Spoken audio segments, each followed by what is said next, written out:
वसीयसो के अज़ीम व जलील नाम में आपकी सलामती हो। मेरा नाम पादरी प्रोफेसर टोनी विलियम है। एक टिक टॉकर ने दूसरे टिक टॉकर के साथ शादी कर ली। ये इतना छोटा सा वाक़या था जो कि शायद कभी किसी की नज़र से भी ना गुज़रता, माँ सिवाय सोशल मीडिया के। वो बच्चे जो टिक टॉक को देखते हैं और इस तरह के दीगर सोशल मीडिया प्लेटफॉर्म्स को फॉलो करते हैं, शायद उन्हीं को पता चलता। लेकिन चूँकि इस सारे मामले को डिज़ाइन करके हमारे सामने पेश किया गया और बिल्कुल ऐसे ही जैसे एक पूरा खाका या पूरी फिल्म बनाकर आपके सामने पेश की जाती है, उसी तरीके से इसको बनाया गया, सजाया गया, पेश किया गया,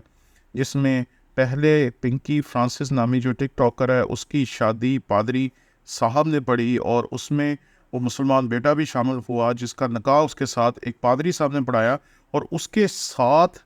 ही दूसरी वीडियो को भी साथ जोड़ दिया गया जो उन्होंने की है एक इस्लामी नुक्ता नज़र के मुताबिक, जिसे एक मौलवी साहब पढ़ा रहे थे। जब ये वीडियोस सोशल मीडिया पे आने लगी तो बहुत सारे लोगों ने इसके ऊपर अपनी आवाज़ उठाई, बहुत सारे लोगों ने अपने एहतजाज रिकॉर्ड करवाए, बहुत सारे लोगों ने कहा कि ये गलत हुआ है, ऐसा नहीं होना चाहिए, दुरुस्त नहीं है। लेकिन ये दरअसल बाज़गश्त है सुनीता मार्शल के उस वाक़े की जिसने टीवी पे आकर बड़े डटाई के साथ अपनी पूरी कहानी सुनाई और उसने कहा कि मैं क्रिश्चियन हूँ और मेरे बच्चे जो है मुसलमान हैं, मेरा शौहर भी मुसलमान है। तो मैं हैरान था कि ये कैसी मसीहत है जिसका ऐलान वो कर रही हैं। मैंने आपके साथ यूट्यूब पे बात करना शुरू की तो कुछ कमेंट्स आना शुरू हुए जो दरअसल शरारतन किए जा रहे हैं।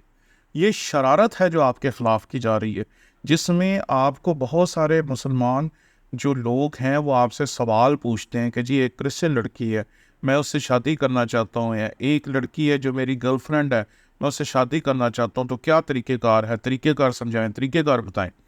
तो मुझे मेरी टीम ने कहा कि हम इनके साथ क्या करें। तो मैंने उन्हें कहा कि हमें ये सोचना चाहिए कि हमारे बच्चों ने गलती की है, उन्हें ऐसा नहीं करना चाहिए था, लेकिन चूँकि उन्होंने कर दिया है, जो कि पादरी साहब की भी गलती है, उसके घराने की भी गलती है और सब लोगों की। मुझे किसी ने बताया कि वहाँ पर सिर्फ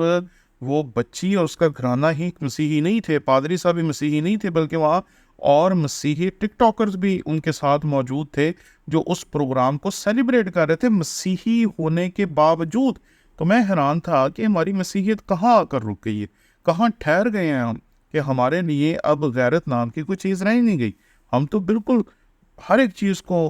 कबूल करना, हर एक चीज़ को बर्दाश्त करना, हर एक चीज़ को गले लगाना सीखें और हम बस हर एक चीज़ के आदी हो जाते हैं। कभी सोचते ही नहीं है कि ये गलत है, इसके ऊपर आवाज़ उठानी चाहिए, इस पर बात करनी चाहिए। और आज मैंने ख़ुसूसी तौर पर अपनी टीम से कहा कि मुझे दिखाएं कि क्या बच्चे कह रहे हैं। तो मैंने बहुत सारे नौजवानों की जो वीडियोस थी जो वो टिकटॉक पे शेयर कर रहे हैं वो मैंने सुनी, और जब मैंने उनकी वीडियो सुनी तो मैं हैरान था कि कितने सारे नौजवान हैं जो खुदावंद यीशु मसीह की गैरत में खड़े हुए हैं और वो सब इस बारे में बात कर रहे हैं, इस बारे में बता रहे हैं। और उनमें ज़्यादातर ऐसे हैं जो मैच्योर नहीं हैं, लेकिन फिर भी वो बड़ी खूबसूरती के साथ अपने मौक़िफ़ को पेश करने की कोशिश कर रहे हैं, जो बता रहे हैं कि ये गलत हुआ है, ये गलत हुआ है, ये पादरी जो है इसने ये गलत किया। और यहाँ पर इस हकीकत को समझें कि जब तक आप बात को समझते नहीं हैं, बात को आगे करना नहीं चाहिए। और मैंने जब इन बच्चों को देखा, इन खूबसूरत नौजवानों को देखा, तो मेरा दिल खुशी से भर गया कि ये सचमुच कमाल कर रहे थे। कमेंट्स में सब लोग एक दूसरे को कोस रहे हैं, ये बात याद रखें। कोई वालदैन को कोस रहा है, कोई पादरी साहब को कोस रहा है, कोई बेटी को कोस रहा है, और सब एक दूसरे को मुजरिम ठहरा रहे हैं। और मैंने कमेंट्स में एक शख्स से बात करने की कोशिश की तो उसने कहा नहीं नहीं, ये तो माँ बाप का कसूर है, ये तो पादरी का कसूर है। तो मैं यहाँ आप सबको समझाना चाहता हूँ एक ख़ास बात कि गलती किसकी। सबसे पहले ये बात याद रखें कि जब हम ये कहते हैं कि अगर तालीम दुरुस्त दी हो तो बच्चे गलत फ़ैसला नहीं करते, तो ये बात गलत है। कई दफ़ा बच्चे संडे स्कूल भी जाते हैं, चर्च भी जाते हैं, यूथ में भी होते हैं, गीत भी गाते हैं, प्रस्तिश भी करते हैं, बड़े बड़े खूबसूरत काम करते हैं खुदावन के लिए, लेकिन फिर भी ज़िंदगी में कभी कभी कोई गलत फ़ैसला वो कर लेते हैं। पहली चीज़। दूसरी चीज़ कि माँ बाप की कभी भी ये कोशिश नहीं होती कि उनके बच्चे को गलत फ़ैसला करें। माँ बाप हमेशा यही चाहते हैं कि उनके बच्चे हमेशा दुरुस्त फ़ैसला करें, मसीह के मुताबिक चलें, मसीह के मुताबिक ज़िंदगी بسر کریں، لیکن کبھی کبھی بچے ماں باپ کو مجبور کر دیتے ہیں کہ وہ زندگی میں تنگ آ جاتے ہیں بچوں کی حرکتوں سے، اور وہ کسی طریقے سے بچوں سے جان چھڑانے کے لیے جو کچھ بھی وہ کہتے ہیں وہ کرنے پہ مجبور ہو جاتے ہیں۔ یہ بھی ایک ایکسٹریم ہے۔ اور دوسری ایکسٹریم تو وہ ہے جو آپ بتا رہی ہیں کہ ماں باپ نے بچی کی طرف توجہ کیوں نہیں دی، وہ صرف پیسے کمانے، پیسے کھانے اور پیسوں کی ریل پیل میں ہی لگے رہے۔ انہوں نے یہ دیکھا ہی نہیں کہ بچی نے کس وقت اپنا منہ مسیح سے موڑ کر کسی اور کی طرف کر لیا۔ اور تیسری اور آخری بات کہ پادری صاحب کا قصور ہے، بالکل پادری صاحب کا قصور ہے، اور پادری صاحب کا اس کی تربیت سے زیادہ قصور جو ہے وہ دراصل اس نکاح کو پڑھنے میں، کیونکہ تربیت کرنا ایک ایسا کام ہے جو ہم کسی کو ذمہ داری دے کر بھول نہیں سکتے، کہ ہم کسی کو ذمہ داری دیں کہ وہ یہ سب کچھ کرے اور اس کے بعد ہم سو جائیں، کیونکہ جس لمحے آپ اپنی آنکھیں بند کرتے ہیں اسی لمحے خرابی پیدا ہونا شروع ہو جاتی ہے۔ سوشل میڈیا پہ جب آپ بات کرتے ہیں تو آپ کی بات صرف میں نہیں پڑھتا، بلکہ پوری دنیا کے لوگ جو میرے یوٹیوب کے پیج کو پڑھ سکتے ہیں، دیکھ سکتے ہیں یا سرچ کر سکتے ہیں، وہ سبھی پڑھ سکتے ہیں۔ اس لیے جب بھی کسی سے بات کرنی ہو تو سوچ سمجھ کے کریں، کہ آپ جب سوشل میڈیا پہ ہوتے ہیں تو آپ کی کہی ہوئی بات کو سب لوگ سنتے ہیں، سب لوگ پڑھتے ہیں، اور سب لوگ اس کو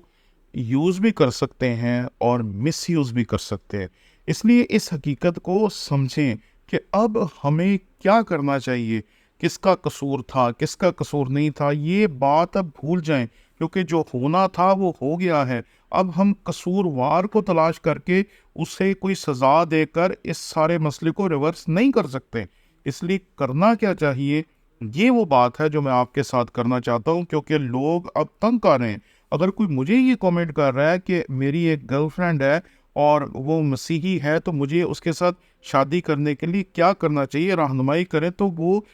ٹک ٹاک پر اور دیگر پلیٹ فارم پر کام کرنے والے ان نوجوان مسیحی بہنوں اور بھائیوں سے